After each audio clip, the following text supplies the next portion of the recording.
Mənim də fikrimin bir dərdi var. O da oğlumdur. Danışmağı.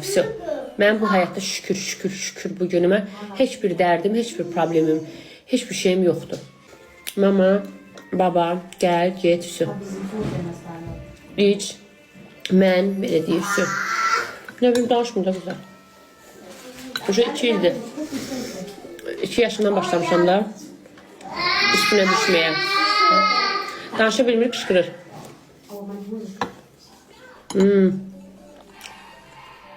4 yaşı var. LKP-də deyir, əslində 5 yaşından sonra mən yazdırmışam, sırada gözləyirəm.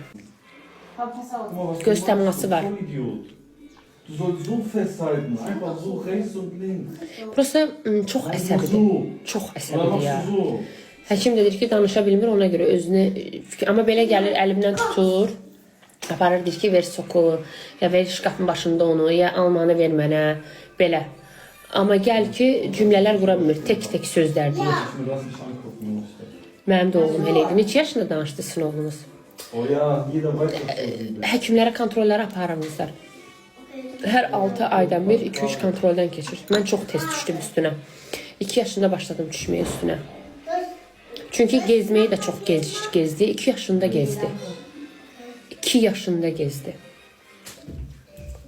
Bağçaya gedir. 4 yaşı var ha.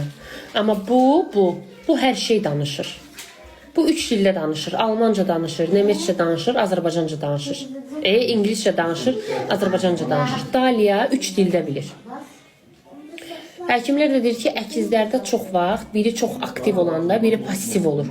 Məndə Denyaz çox gec gezdi. Nə imeylədi, indi əgər aranızda elə qadınlar varsa, qorxu düşürsə də ürəyinizə, onu deyim.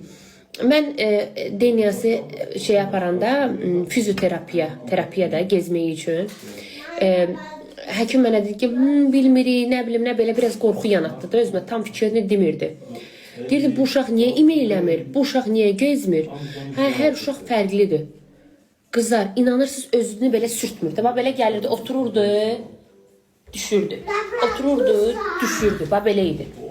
2 yaş, autizm, 2 yaşında ding, durdu ayağa, fış, gezməyə.